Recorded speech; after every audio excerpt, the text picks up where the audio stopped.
Hi, it's Gadget UK here again. Exciting package from James over at RetroHQ. I can't thank you enough, James. This is incredible, absolutely incredible.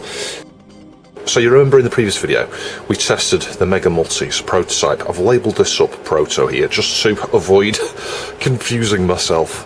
Yeah, because I don't think there's a difference in the colours of the... There might be. I don't know. I don't think there's a difference between the fronts of those. It would be really easy to mix those up.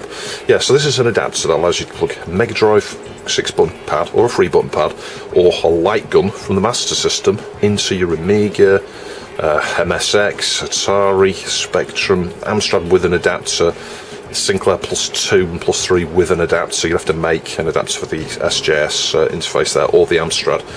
All sort of have a go at that later. And other systems like C64 and stuff as well, so we'll test the C64 at the start here, I think, because I think James has got the Lightgun working on that, and the Atari 8-bit. So yeah, those were the things that weren't working in the previous video, weren't they? It was just like a little bit of support for the light guns and stuff. So he sent me 2 of these now, so I've got a Mega 7800 here, so there'll be a separate video on that. So that's obvious, it's for the Atari 7800. Doing the same thing, I think, so that's really cool. And then here's the new one. So this is like a, you know, pre-release thing. Yes, James has updated the firmware and the layout, I think. there might be some extra resistors in this, but also it's had some firmware tweaks. So it's going to be really cool to try this. And I've got a thing here, instructions for the Mega 7800 and the game drive. A 7800 game drive. That is incredible. So there'll be a video on this as well. AV out. Very cool. Yeah, so this gunslinger, this Alpha Light Gun, C to calibrate, and you've got to shoot the spot in the middle. Yeah, so the first round, you have this. The ones on the right are a bit harder to shoot than the ones on the left, I find, on this game. I don't know why. But yeah, it works really well, it's incredibly accurate. And like the target practice thing you'll see in a minute, if I fire, you can see, you get a point, you know, it shows you where you hit. So if you miss the first time, you can just, you know, course correct slightly with the light gun.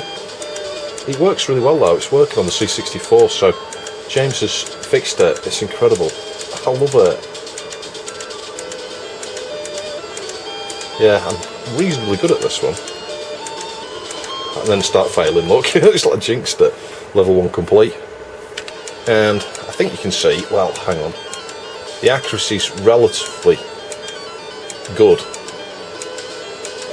Yeah, I am missing the odd one. The brightness and contrast are the key. When I fire it, you can see that little white splat. If I fire down here, see that? So you know roughly where you fire, but you've got to be pretty accurate with these targets. So yeah, my accuracy on this game is perhaps not as good as some of the others.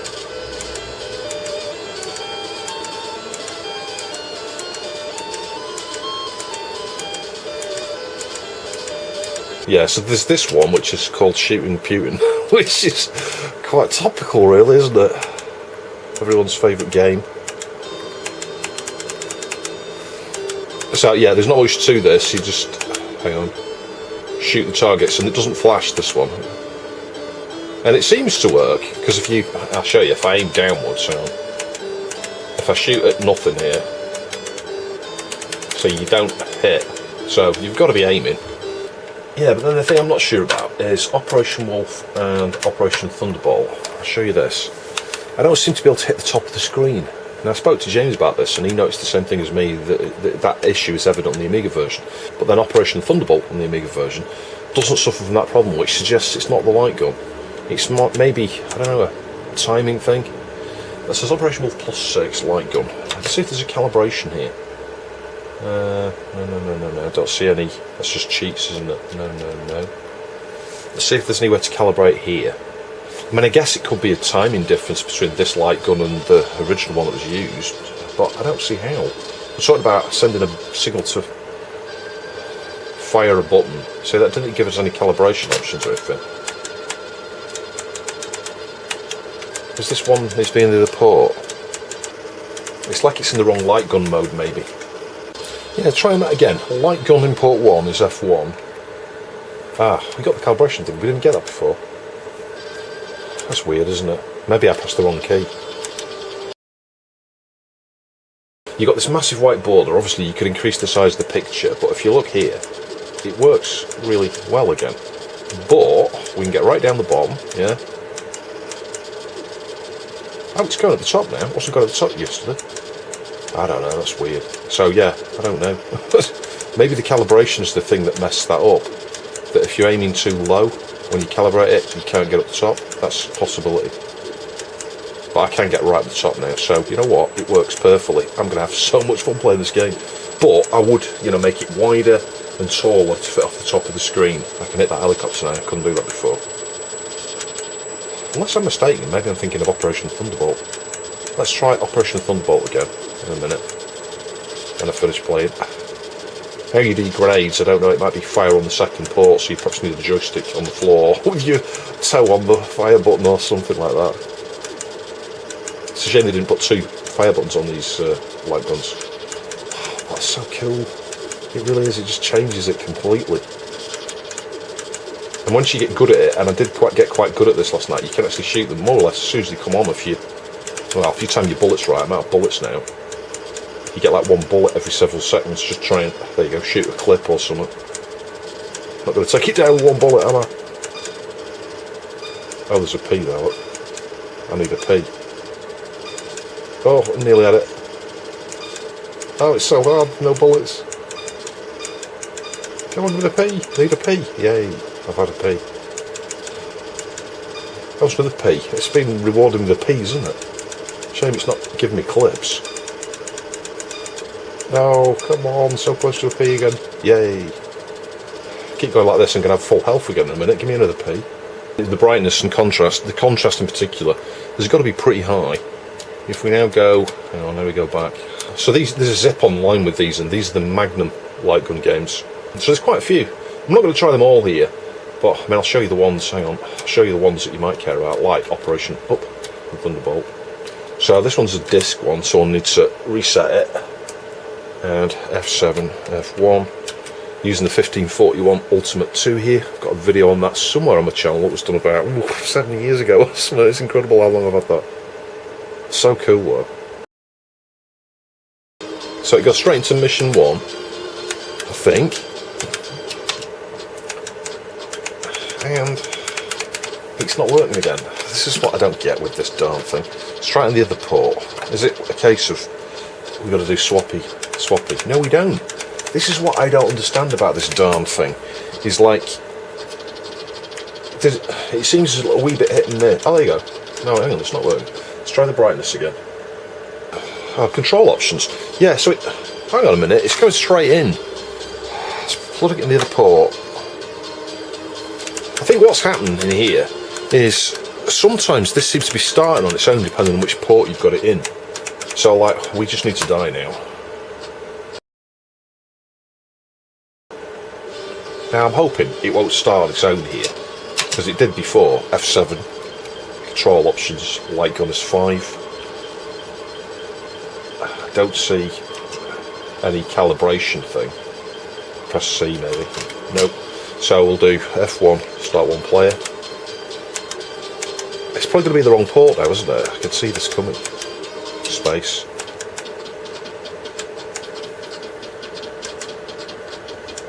I think it's in the wrong port again. So yeah, expect, if you're going to use this on C64 light gun mode, oh, what is going, oh there it is. Yeah, expect a little bit, there you go, trial and error, swapping ports, but you can see here, look, can you see the dot? It works really well. And yeah, I can sort of get the bottom of the helicopters, but this is where the point I was trying to make about not being able to hit the top of the screen, actually. Look, I just can't get up there. It's like I'm stuck in the middle somehow. I could try just the brightness and contrast again. Yeah, so the brightness maxed out, look where I can get right at the edge of the skyline there. I can't get any higher. And I'm not sure why, and I think it's because there's no calibration option with this. How did I get through that level? I never even killed anybody hardly. Anyway, it's gone to the next stage. And of course, it's eye-bleedingly bright. This is one of the issues in the here. Yeah, I think if you had proper lighting, natural lighting, and a bigger display, this would be far, far, far better, I think. But it does work, and it can work really well. You don't necessarily need to have it that bright on everything. It's just I've been experimenting is the thing here. So let's see how I get on with the next round. I think the next one's a sideways scrolling. Yeah, so struggling a little bit to get some of the guys on the left there. Can't get that helicopter to the top, look, and it's stopping. There we go, let's turn the brightness up again. Yeah, that is much better. But again, I can't hit that helicopter, and look, it's not following me, goes to the right. What's going on?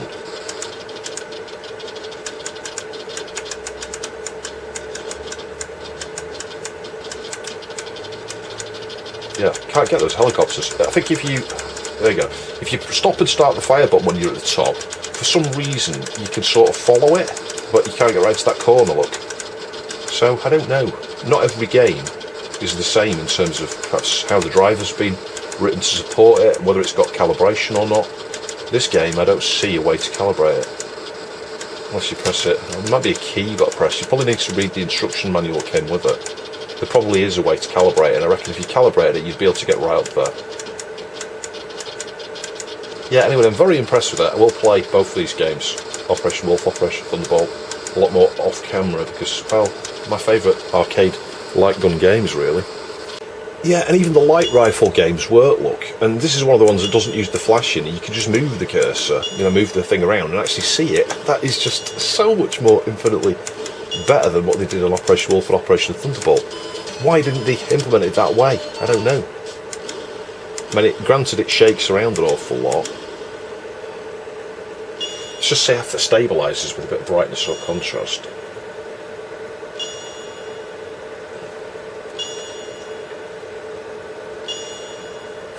Yeah, you see there's a sweet spot there. You could use this game to, there you go, to dial it in terms of the brightness and contrast. But it does wobble, that little wobbling thing, you can't avoid that. I think that's just some sort of glitch in the driver. It's getting variations in where it hits on each scan line. Maybe, depending on your CRT, you might not see that kind of effect.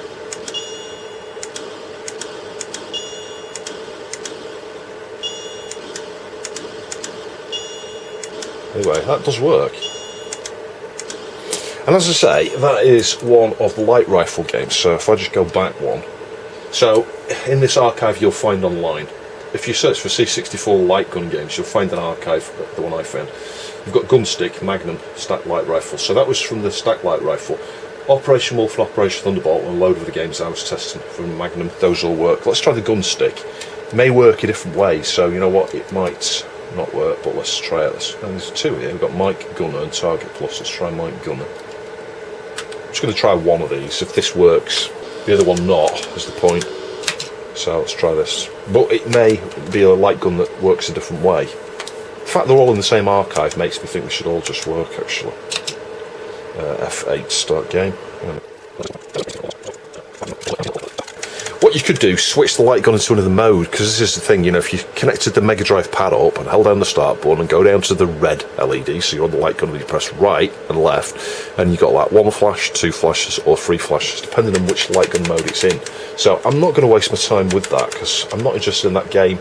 The main thing is, the two folders that I just showed you are the ones with most of the light gun games you care about, and those all work fine on the C64. So I think we'll move on to another system. So in terms of holding down the start, we had problems on the C64 originally. You could see there then, that went, I think, 2. That's 1. So we went right and left here. So we're in mode 1, I go right, 1, 2, go right, 1, 2, 3. We've got 3 modes there now, and that first, the standard blue mode. And that translates, as you'll see here, into, hang on, let's just start a new game, into just normal one button pad. Hang on. Yeah, I'll show you. So we've just got one button to fire, up to jump, and the second button does nothing. Now mode 2, which I showed you before, if we go right, mode 2, hit start again, that gives us the right button here to jump, yeah, and up to jump still works. But then the nice mode is put in here, if I hold down start again, and press right until we go flash, flash, flash 3, and then start again. You'll see now that we can B to jump, but we can't press up, which may be something you want. That's a really cleverly thought out change, actually, because now there's no chance of accidentally jumping by pressing up. You've got to use the jump button. Now, on a game like this, where you've got ladders, and this is where it confused me a minute ago. I was like, what's going on? I can't got ladders. you can't press up, you've got to press the jump button. But that is a feature you may actually want.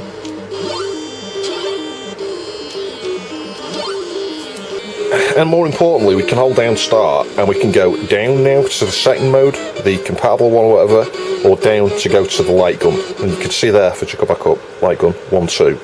So the C64 most compatible mode for light gun is 2 flashes when you're on the red LED there. And it keeps the settings when you hit start for any of these, so it's really good, isn't it? I think the best way to use one of these, and like I say, I said in part 1, I intend to buy a couple of these and then set them up for the system I'm using. So like on the C64 here, this one I may end up keeping with the C64. I could just save all these settings, save the one for the light gun, save the one for the first mode, etc. And then it's always going to be configured the way I want it. If you're moving it between systems, you're obviously going to need to, on occasion, come into the menu here and change to whichever mode it is, depending on what you're trying to do. As things stand, it's perfect for the C64 now. And in the standard blue LED mode, this is Robocop 2. Now this is a C64 GS game, wasn't it, for BioOcean? You support 2 fire buttons, because, well, I think the C64 GS came with the stick that had 2 fires. So we can fire there, and we can jump with the C button, you know, the third, or is it C? Yeah, C, the third button here, which, that's the first time I've seen that on the C64. I have never seen the same fire button on the C64. So, yeah, it works with both. It's surprising it's not the second one, but the second one can be used with this mode, obviously to support other things like up, etc. But that does work. So, it's just incredible. It just gets better and better, this adapter. It really does. Oh, I do remember playing this, actually, on my C64. I hated the ice thing here, you know, like you run along these things and you've got some momentum, so you can't just stop running. You slide when you stop pressing the direction, that is. It was an awful game, this. I don't know what Ocean were playing at, really. It's like they nailed it with Robocop, but then the C64 version was incomplete. Not many people realise that. You can't play it to the end unless you get the hacked version that was hacked about 3 or 4 years ago, I think. And the second game, well, they didn't do what they did with the original. They made it into like a platformer with all these crazy colours, and it's a collect them up, you know, you've got to collect all the potions here, the nuke potions. It's just ridiculous. They should have stuck with the formula they had with Robocop and done the same sort of thing, followed the story of the film for the different stages and just made it using the original engine. It would have just been far better. Yeah, so testing the Atari 8-bit again. So 2-button mode, we can use the 2 buttons, A and B. You know, one goes to the right and one goes to the left, vice versa. Yeah, and that's in the, you know, green, I think it's mode 1 there of that. Let's just press start. Yeah, flash once there. So that works. Let's test the light gun stuff again. So I've loaded the 320k version of Crime Buster here. Let's give this a try now. I'm not sure if it's in the right port, or the right mode. Probably not the right mode, thinking about it. Because this is going to be in the... Hang on, the pads... Oh, hang on, no it isn't. Yeah, it doesn't help. This is Sega, and that's Sega, so when I'm looking at the Sega logo and the embossed thing on there, in fact this one's not Sega, this is a third party. It needs changing because it's in C64 one, isn't it? It's in mode 3 we need to do. Hang on a minute. There we go, mode 3. So switch that back. Yeah, it does get a wee bit annoying having changed these over. As I mentioned, maybe in a later version you could have 2 things on here and you could leave them both connected. That would be really cool. There's actually 4 light gun modes, and it's mode 4 we needed, I think. Yeah, that's working, look. I'm not sure what you shoot here, that's all. We shoot them. Oh, we got blown up. Now, I'm guessing you can shoot these things down here to adjust your car. And you can choose where you want the map look. That's quite unique, isn't it? Maybe you don't. Oh yeah, you do. You can change those things there.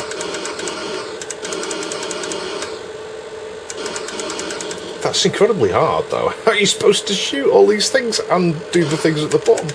This is a game that would benefit from having a normal controller of the port and having your brother or your mate or your sister choosing the direction, you know, controlling the direction of the car. But anyway, that does work. You can see that. I can shoot and it recognises exactly where we are shooting.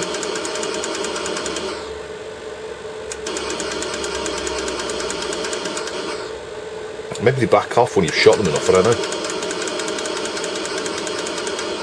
I'm not sure you can shoot their bullets either, which is a bit strange. Yeah, I'm managing to keep them at bay, and I just lost a life again. See if we can find another game. And then we've got crossbow here, so pressing the key to start game. Hopefully it will be on the right mode here now. Shoot. Yeah, that's working. Oh, that's so cool. You can shoot. Oh, hang on, don't shoot your friends. Shoot the ghost. Ah, it's really cool. I like this.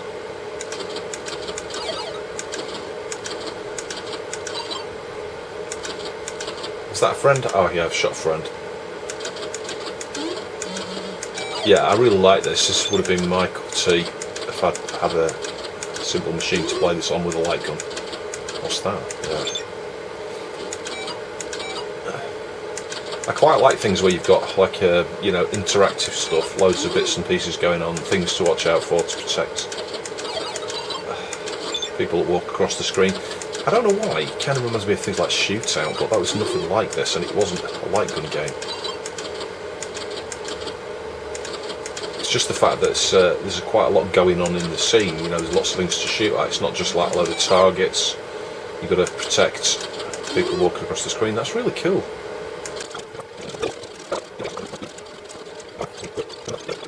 Oh, the flower got in. That is so cool. I'm just testing another one of the 2-button games here. Let's see if we can do this. J2B plus. Start.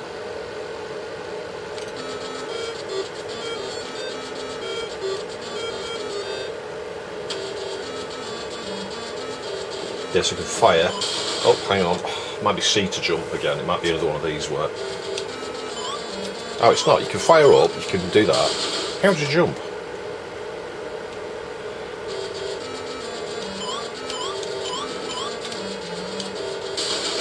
Maybe we need a different mode. Let me try the next mode. So the other cool feature, and I've tested this on the Amiga already and on the C64. So hold down start until that flashes like that, then hold down the button you want to do auto fire and press up or down. If I go right back down to down, so if I press up, flash twice, we're on mode 2 of auto fire, up again, 3 flashes, up again, 4 flashes, I think that's the maximum. Yeah, it's on the maximum, then hit start. The A button now is in mode 4, you know, the fastest for auto fire. And if I hit start on this game and I hold down fire, you can see we've got auto fire, and that's the fastest mode. That's really cool. It's like being able to do auto fire, but because you can do it on the separate buttons, if you've got a game that supports 2 fire buttons, you can set the auto fire speed independently on them, or you know, not have auto fire on. Like R-Type was a good example on the Amiga, and that's when I spotted it had been left on through testing on the Amiga, and I was like, oh, I can't do my charge shots. Is auto fire permanently on? He's like, no, you just go into the menu mode, you know, by holding down start, and then hold the button down you want to change the auto fire on, and use up down. Really cool, really cool. I can't sing enough praises for this adapter. And showing you that here again on drop zone, fire just does literally a couple, well, 1 shot. Hold down start. It's flashing, hold down A, up, mode 4, hit start. So it's in the fastest mode now, and I've held down fire. You can see I can fire massive bursts of shots. Fantastic. I'm testing the VIC-20 here with a penultimate cartridge from Future with 8-bit. Let's give that a go. So, hit fire. There we go, it's working. Super cool, but able to use a Mega Drive pad on this. Oh, I was trying to jump backwards there. Anyway, it's working fine. So testing Banshee here again on the CD32. And this is where actually this new revision of the Mega Multi came about here, because James was investigating the problem that I reported with some CD32 games. And it was on the 4000 as well, so I'll show you that in a minute. But if we start the game here, you know, I can move around, no issues. I can fire and I can roll. So it works here now. It works perfectly on the CD32.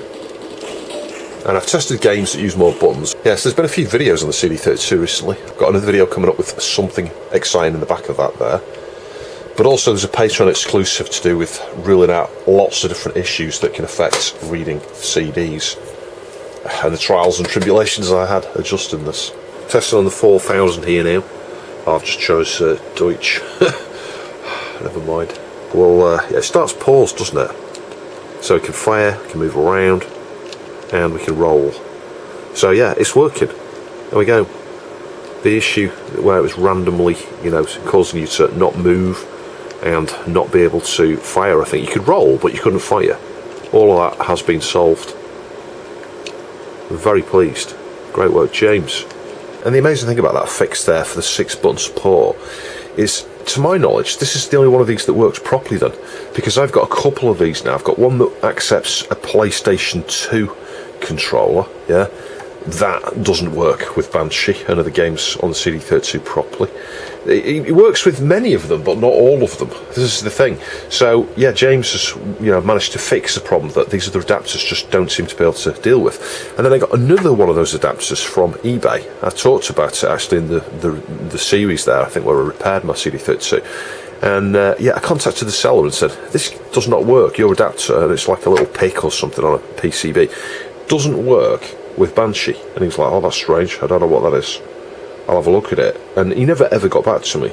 So that's two different adapters, one that worked with a PlayStation 2 controller, one that worked with a normal controller, I think with a pick or something, and neither of those works properly. So yeah, great job. That is just incredible that you've got this working pretty much, well, as far as I can see, one-to-one, just like an actual CD32 pad. Yeah, and I got one of them here, look. So this is one I got from eBay. I think this may have a pick in it as well, actually. They seem to be pick-based, a lot of these. But this does not work properly. If I connect a PlayStation 2 pad to this and play this game, I get the weird controller issues with Banshee. So, yeah, be careful what you buy off eBay in terms of adapters. And, yeah, buy a Mega Multi. You can't go wrong. And as you'd expect, in standard 2-button mode, Novice, there we go.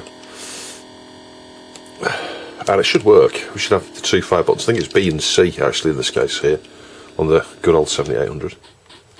So we can move around, B to shoot, C to fire grenades. How cool is that? So yeah, you can use this on the 7800 as well. And of course by, default there, it'll work on the 2600 as well. You know, 2600 pin out is the same as the Kempston, and it's, you know, anything that uses Kempston it's going to work with, really. Wow, they're relentless, aren't they? Anyway, we'll cover the 7800 specific version when we look at the game drive, I think. Yeah, and it's it's turned into a repair video. This is the Futurist 8-bit car, which is really good. I meant to do a video on this in the middle of COVID, because that was around the time I was sent this, actually. It was just after I lost my job, so massive thanks to Dave and the chap that I forget his first name, actually, from Futurist 8-bit, for sending this. But nevertheless, it's doing the same thing again, as I showed in a live stream there. Let me just connect it up now, I'll show you. It just doesn't work. And then I reset it a number of times and it works. It isn't about this here. It isn't about that. There's a bad solder point on one of these things here, which is why I've just got the microscope out. Just get the wrist strap on before I actually just touch the connections on that. And let's just get this in. There's no power at the moment. Yeah, so it's keyed. You can't mess that up. Let's just get that in. Reset a few times. And I'll connect power. Find it. There we go. So we see the LEDs, and you'll know that nothing comes up here, so ignore the fact that it's a bit dim, the brightness level. Look, nothing comes up. It's like it's just not seen at all. This is the problem I've had with this since the start, so I just was unlucky. I talked about this in the live stream I did where I looked at it last, and I thought it was a bad connection on one of the cartridges, but it's not. I've looked under the microscope, there's no damage there, there's nothing at all. The solder points are solid. But it just doesn't work. And this is also detecting the system, so it's not like there's a jump wrong or something. Good God, that is so hard to get out of there. Can't get that out now, I don't think. That's it. And if I bring the microscope back down and get really close to this. Yeah, so like the solder points on these ICs look really good. That transistor looks alright. They look fine. They look fine. They look fine apart from that top left one. Now I've pressed these just to make sure they're not loose, and they're all alright though, so it's not those. And what I think I'm going to reflow, that one looks alright. They look a bit dull there, look. But again, it's one of these things where if I was to just push a tool in here and just gently just press, not a lot of pressure, just to make sure they're not loose.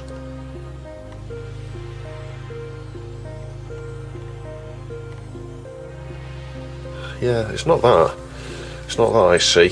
Have a look at the other side of it. Is that the one? Hang on, where are we here now? Yeah, again, they don't look so hot, do they?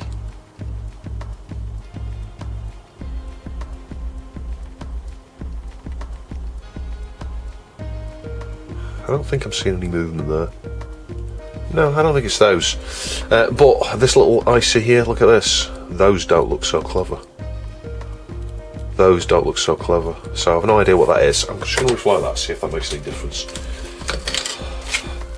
Yeah, those guys fell out of me when I did that on that stream. Suddenly, Dave pulled his Patreon support and disappeared, blocked me on Twitter, removed all his social media. Part of that was COVID as well. And the same thing happened with the Future 8-bit guy, which, you know, was a bit disappointing, really. I was not being critical, as I pointed out in that video. I was just pointing out that there was going to be a review coming up of this, and that we had this issue with it. And I think they were cheesed off because they thought that I damaged the connections by flexing it, trying to get it working on a Spectrum. And it was never about, I'm going to show you, it was never about these. These have all been reflowed. You can see there's quite a lot of extra solder on those now. But there's no damage there. It is not about damage to the edge there. I mean, I guess we're about to discover if that makes a difference now. Maybe it was that all along. That's it, got it, finally. I'm not expecting that to make any difference, to be honest.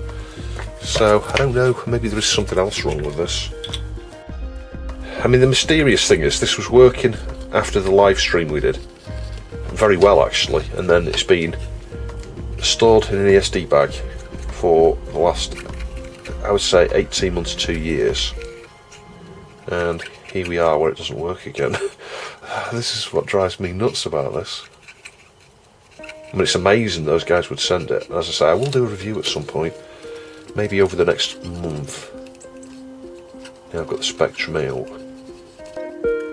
Right, point up around there. Let's give that another try.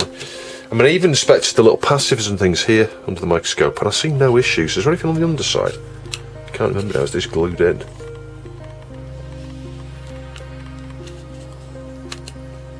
There might be an I think there's an IC on the underside, isn't there? Oh yeah, there is, look.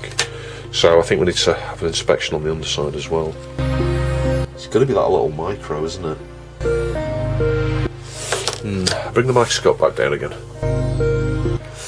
And let's start on, where's it gone now? Start, well, there's the regulator.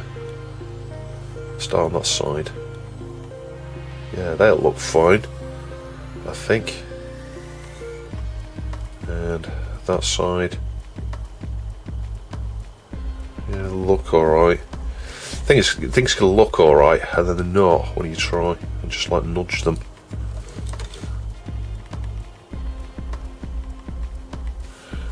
I don't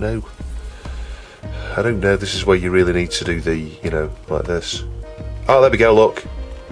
You see that? That was a good bit of eye work there, wasn't it? I was like, is that loose? And I'm like, yeah, it is. I'm only pressing lightly here. But you know, it looks like a no connected pad, doesn't it?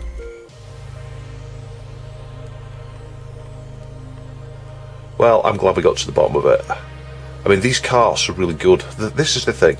I didn't want to put anybody off in that video. I didn't want Dave and Future was 8-bit to get cheesed off at me. and think I was being critical. I wasn't. It's just genuine, real-world stuff that, you know, and this is the thing. Bending the cartridge edge, I think they thought I'd like damaged the trace down there. No, I hadn't. This was loose all along. But this is the sort of thing that happens to every single blooming manufacturer out there. No one, myself included, no one gets everything right 100% of the time. And you know what? If anything's ever going to go wrong, it's going to be the thing that someone sends me. I don't want to put anyone off sending me anything, because just bear in mind that. But yeah, I am a little bit, what's the word, of a good test case, really. If you want to test something, send it to me, because if it works for me, it's going to work with everybody. That's the way of looking at that. Anyway, there we go. I am so glad I have finally got to the bottom of that, because that has been cheesing me off no end. I'm going to say cheesing me off no end, well, I haven't really looked at it since we did the live stream stuff in the middle of COVID, but yeah, I did plan on doing the review of that. I'll get that out now. But we finally got to the bottom of this anyway. We know what is wrong with it now. So, right, the chip that was hidden was facing here, wasn't it? Which goes with the port like that. So this now has to, hang on, squeeze in there somehow. That's it. And got these two things here. Yep, these fell on the floor. It took me 10 minutes to find those. Now, the thing I'm not sure about here is which way around with these buttons. I'm going to get this wrong, aren't I? Let me go see if I can find a stock photo. And looking at a stock photo here, the clear bit goes towards the edge look. So these are an absolute godsend, really. You know, £58 for something that gives you so much level of compatibility with the Spectrum. You know, loading software instantly from an SD card. Put your entire library on SD card. You'd be stupid to not get one. So yeah, link down below to the Future Was 8-bit. Do go and check them out. Despite the fact they hate me for taking the original one to pieces in a live stream, and they thought that it was me. No, it wasn't. It was that chip on the underside, that one connection, and you could see there was little solder on it. This is why it caught my eye. So I've forgotten already now. Clear towards the outside, wasn't it? I think technically it doesn't really matter with these if you get these round the wrong way, but it does in terms of, you know, usability, user interface, understanding the order of the buttons. Because the LEDs are in the middle, so despite, you know, if you had it the other way around, it would still shine because the LEDs are in the middle. Anyway, I'm going to assemble it upside down like that just so they don't fall out and go on the floor again. And just gently clip it back together. There we go. So, button, all back together. Please, Retro Gods, allow this to work again. I'm sure it will. Because you know what, when you've got pins not soldered on chips like that, well, things aren't going to work, are they? And I'll point you at the TV, which is still on, thank goodness. Switch it on. LEDs came on. There we go. That's it. That was the problem with it. Fantastic. So we got a repair out of James's video as well. Unintentional detour. Now the brightness on this is absolutely shockingly bad, as you can see. So I've hit the button there, so that's working. Yeah, a word of warning, don't plug joysticks in something like this while it's on, because, well, you're interfering with the connections there, even though that is really tight. But it's about ESD and stuff as well, so you want to plug your joystick in, then you want to connect your power. No, that's a Kempston interface. Remember what I said about the SJS on the +2 and the +3? It's wired differently. You'd need an adapter that goes to Kempston, but you can buy those on eBay, readily available. So we've got 2's Kempston, 2. There we go. Finally something that works. Yeah, I think you perhaps need, you know, a system other than that I'm using for those ROMs. How on earth do you turn around?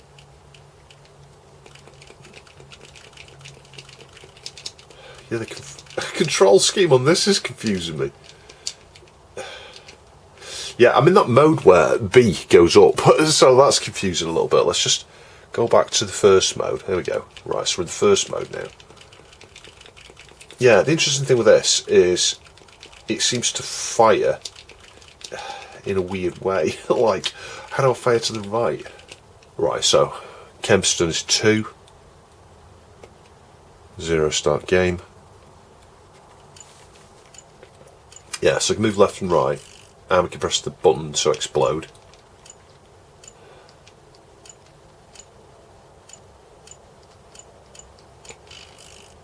I'm not sure what you do with those keys. Maybe you got to collect them on order.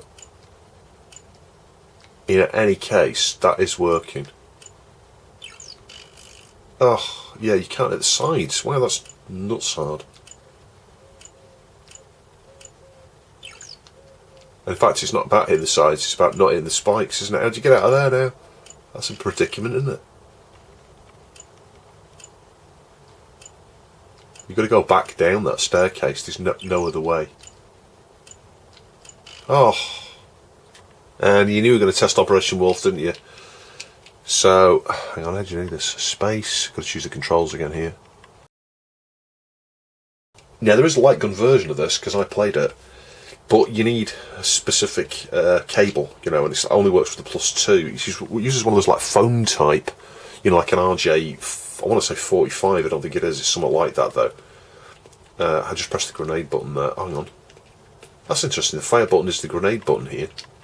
You see, maybe, and I could be wrong, maybe it's one of those things where to fire grenades you could do it by holding down the fire button and pressing up or something, I don't honestly remember that. Let's just let it die and we'll go back around again. Yeah, I think I've worked it out. I think if you press it down as you're holding fire, you fire grenades. So you've got to be sort of just hitting the fire and not press down at the same time as the things. You're probably better off redefining the keys, to be fair, on this game, if you don't want to fire grenades with the, you know, the controller. But it's working perfectly. It does work perfectly with the Spectrum. There's no weird thing going on here. It was just my memory had forgotten that they did that, you know, hold down and fire at the same time to fire a rocket. So another game from Alan here, and apologies you're not able to hear it because of the Spectrum 48K beeper thing, it's so quiet. That's just to press a key. Yeah, Midnight Brew, here's this company. Look, it's replicating the arcade stuff here, I think. I'm not even sure, was this an arcade game? I don't remember. Maybe it was. No, I don't know, because it says Tom Dolby. 2018-23. So let's choose 2 Kempston. Ah, yeah, it's like Rally X, isn't it, I think? Yeah, so it's working fine. Fantastic. I think you can collect like oil. Oh, you can actually put like an oil slick down there. I'm not sure if you use some of your fuel to do that.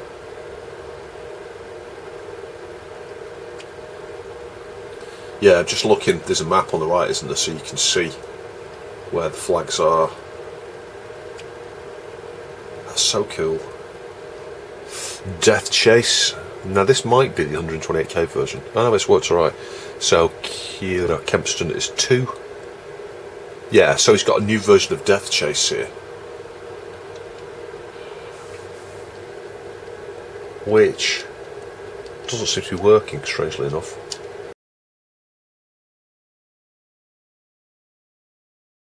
Let's try power cycling it, just in case it's got confused. So 2's Kempston. Yeah, it's working now. Yeah, so a word of warning, I think. If you're swapping between games, like I was doing, you might want to power cycle with this adapter on a... well, when I'm using DivMMC from Future was 8-bit, and I don't think that's the issue. I actually think the adapter just got confused there. I think it just needed power cycling, because as soon as we power cycled it, well, it's working, look. It's so cool this has been updated. And as I say, if you play this on a +2, you get some nice cool music as well. Yeah, so working perfectly. Just that issue where I did have to power cycle it just to get this to reset. Even though I went through all the different options here, all the different sub modes, and it just wasn't responding. But then when I power cycled it, suddenly it was working again. So that's just a little glitch that only seems to occur on this. I repaired in a previous video. There'll be a link top right. So yeah, it's in pretty good condition, this, isn't it? It is a bit worn. There's odd bits of dust and stuff that get into those little gaps there, so that needs a bit of a clean, and you get little bits go down the little gap there. This is one I used a rolling pin on, and you can see it looks perfect to the sides here. It's incredible how straight you can get those when you spend a bit of time. And there was some paint chips off here, and I did touch up with a couple little bits of black paint there, but yeah, it's not bad, that, is it? There's something so reminiscent when you see the old 48K like this. Well, if you had one, and I did, they're just such a lovely machine. Yeah, so in the end, everything works perfectly here. So the Proto, yeah, there was some issues with the original one, but then the new one here, which just looks the same as the other one, is working perfectly. It works perfectly. It works perfectly with the Amiga, the Spectrum, the Atari 8-bit, the 2600, the 7800, MSX. And that's another thing, he added something to do with, and I can't test it on my MSX, there's a control option on the MSX where I think it presses up and down at the same time, or left and right or something, and he's replicated that on here as well, I think, but I just can't test it because I haven't got a tape or disc loading solution for my MSX. But yeah, it's incredible. So yeah, I wouldn't buy one of these based on what you've not seen me test it on, but I've tested it on, well, all the stuff you've seen me test it on. The Lightgun stuff is just my favourite feature of this, but it's the convenience of just using, a cheap pad like this, and yeah, it's pretty good build quality. You can get some really cheap, rubbishy ones that you'll see for like £6 or £7 on eBay from China. Don't buy those, they're awful. But buy one of these ones from back in the day, a third-party one, will set you back about 15 quid-ish, maybe 20 quid. And then everything works, 6 buttons for CD32, or the 1200, 4000, 500, 2000, all of the Amiga stuff, the Lightgun stuff, if you've got a CRT, is just an absolute must-have. It really is. I'm going to go away and play some more Operation Thunderbolt on the Amiga following this video. So we'll have a look at the Mega 7800. It's going to be obviously very, very similar here, but you can see it supports lots of different combinations on the Mega 7800. You can have 6 buttons on the 7800, I didn't know that. 3 buttons, 2 buttons, light gun, and obviously the light shows you the mode there. So very similar. I'm not sure if he's going to end up merging some of the functionality with this into this. I would suggest just doing that and having a one thing for everything, one adapter to rule them all in the Lord of the Rings sort of speak. This is not on his store at the moment. He's been talking about the price of stuff. I would say put your price up a little bit. So yeah, I would suggest probably around the £20-ish mark. It's really good value. It really is. You've got so much stuff in there. In terms of the auto fire support that he's added in now as well. And the other change that he did that we tested on the C64 there, the new thing for using the second button to jump, but also disabling it from passing us up. So small things like that, the attention to detail that's gone into this is brilliant. It's just a wonderful, wonderful product. So thanks ever so much, James, for sending these other bits as well, because these were unexpected. It's allowed me to get my 7800 out, and I didn't have a controller. Well, now I have a controller. I could potentially have 3 controllers. So we'll have a look at the 7800 coming up. There'll be a video on the 7800 first, and then we'll have a look at this and the adapter for that as well. So extremely appreciative of those amazing things that he's sent, and the hard work and time that's gone into produce amazing products like this. So there'll be a link down below to RetroHQ. You can see the store here. It's not got this product on there just now, but it'll probably go up very soon. He's just doing final testing. I do hope you enjoyed the video. Please do check out the Patreon and Coffee links down below. Each small donation just means we can keep doing these videos, and we've lost a lot of support over the last 18 months or so. Thanks for watching. I'll catch you in the next one.